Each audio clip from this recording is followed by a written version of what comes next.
Hello everyone, আসসালামু আলাইকুম। আশা করছি সবাই ভালো আছেন। আজকে একটা নতুন ভিডিও নিয়ে আসলাম আপনাদের সাথে শেয়ার করার জন্য।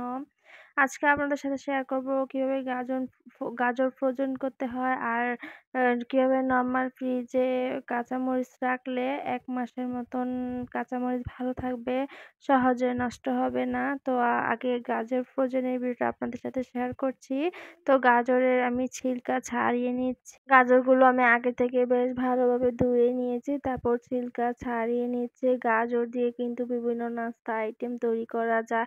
গাজরের অনেক ধরনের ডেজার্ট পাওয়া যায়। তো এখন যেহেতু উম গাজর পাওয়া যাচ্ছে খুব কম দামে, তো কমের মধ্যে, তো এখন গাজরটা আপনারা কিন্তু ফ্রোজেন করে নিতে পারেন। একবার ফ্রোজেন করে রাখলে কিন্তু সহজেই খুব কম সময়ে যেকোনো নাস্তা আইটেম বানিয়ে খেতে পারবেন ফ্রিজ থেকে নামিয়েই। এই তো গাজর ছুলানো শেষ করে আমি গ্রেটার দিয়ে গাজরগুলো কুচি কুচি করে নিয়েছি। এই যে আমার গাজরগুলো কুচি কুচি করা হয়ে গেছে।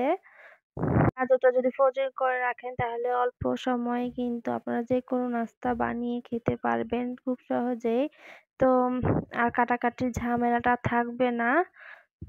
আর গাজরটা ফ্রোজেন করে রাখলে ডিপ ফ্রিজে দেখা যাবে নাস্তা বানানোর কিছুক্ষণ আগে নামিয়ে রাখলে গাজরটা কিন্তু বরফ ছেড়ে দিবে এবং একদম তখন আপনারা নাস্তাটা বানিয়ে খেতে পারবেন। এই তো আমি বক্সে ভরে নিচ্ছি।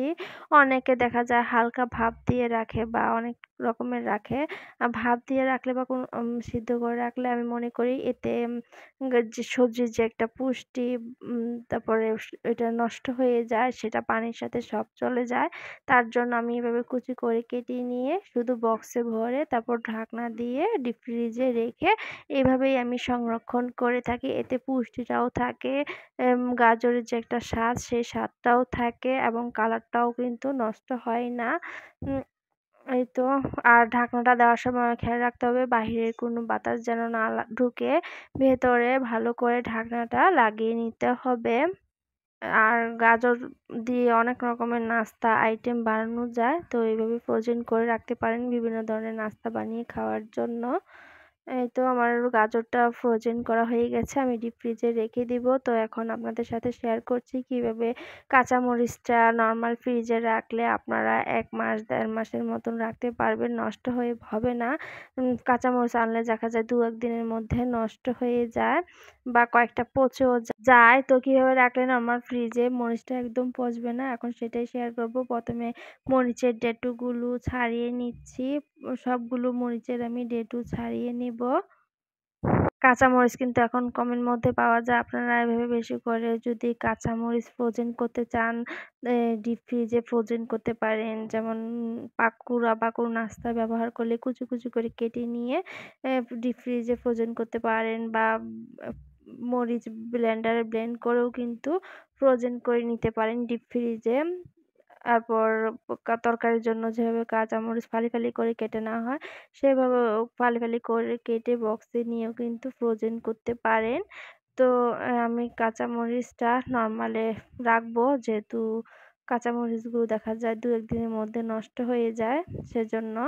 এই তো কাঁচামরিচগুলোকে এখন ধুয়ে নিব।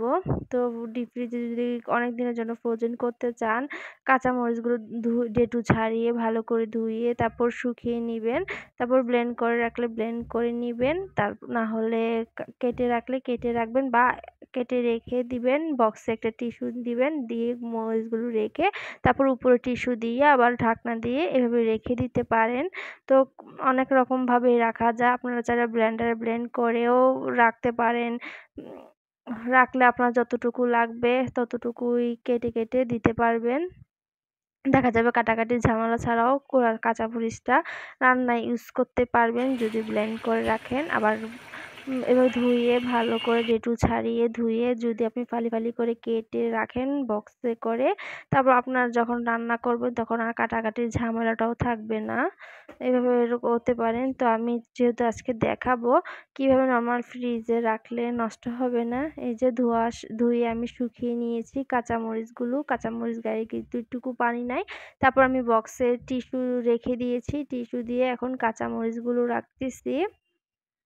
তারপর উপরে দিয়ে আবারও ভালো করে টিস্যু দিয়ে দিব যেন কাঁচামরিচ গায়ে কোনো বাতাস বা পানি যেন না ঢুকে ফ্রিজে রাখার ফলে এই তো দিয়ে দিলাম ঢাকনা টিস্যুটা দিয়ে ভালো করে টিস্যুটা দিচ্ছি আমি ২-৩ টার মতন মোটা টিস্যুটা দিয়ে দিলাম। ভালো করে টিস্যু দিয়ে কাঁচামরিচটাকে বেশ ভালোভাবে ঢেকে নিব। এখন ঢাকনা লাগিয়ে দেবো ভালো করে যেন কাঁচামরিচের গায়ে বাতাস না ঢুকে না লাগে। এই তো ভালো করে ঢাকনা লাগিয়ে এটা আমি নরমাল ফ্রিজে রেখে দিব। তো ২ দিন পর আপনাদেরকে বাহির করে দেখাবো। এই তো ২ দিন পর গাজরটাও আমি বাহির করেছি। দেখতে পাচ্ছেন গাজর কতটা সুন্দর রয়েছে। একটুকু কালার কিছু হয়নি। এইভাবে যদি ১ মাসও রাখেন কিছু হবে না। ৪ মাস রাখলেও কিন্তু কিছু হবে না। যতটুকু লাগবে নাস্তা বানানোর সময় বা কোনো কিছুর সময় তো আপনারা ততটুকু নিয়ে আবারও ডিপ ফ্রিজে সেটা রেখে দিবেন তাহলে ভালো থাকবে। খুব সহজে নষ্ট হবে না গাজরটা। এভাবে অনেকদিন রেখে যেকোনো নাস্তা বানিয়ে বা ডেজার্ট আইটেম বানিয়ে খেতে পারবেন খুব সহজেই। তো খুব সুন্দর একটা ফ্রোজেন টিপস আপনাদের জন্য শেয়ার করলাম। আমি সবসময় এভাবেই রাখি যে তোমার বাচ্চা গাজর দিয়ে নাস্তা বানিয়ে দিলে খুবই পছন্দ করে। তার জন্য তো এই তো এখন কাঁচামরিচটাও আমি বাহির করে নিয়েছি ২ দিন পর। দেখতে পাচ্ছেন একটা কাঁচামরিচও কিন্তু নষ্ট হয়নি। যেমন রেখেছি তেমনই কিন্তু রয়েছে। এভাবে আপনারা ১-১.৫ মাস নরমাল ফ্রিজে রাখলে কিন্তু নষ্ট হবে না। আর মাস জুড়ে বছর জুড়ে খেতে চাইলে আপনারা ডিপ ফ্রিজে রেখে নিতে পারেন। এতে একদম নষ্ট হবে না। মাসখানেক বছর খানেক খেতে পারবেন। এই তো কাঁচামরিচ কিন্তু একটাও নষ্ট হয়নি। তো কেমন লেগেছে আমার আজকের টিপসের ভিডিওটি? যারা আমার চ্যানেল নতুন এসেছেন আমার ভিডিও ভালো লাগলে আমার চ্যানেলটাকে সাবস্ক্রাইব করে আমার সাথে থাকবেন। পরবর্তী ভিডিওর নোটিফিকেশন আপনাদের কাছে চলে যাবে। তো আজকের ভিডিও এ পর্যন্তই। সবাই ভালো থাকবেন, সুস্থ থাকবেন। আল্লাহ হাফেজ।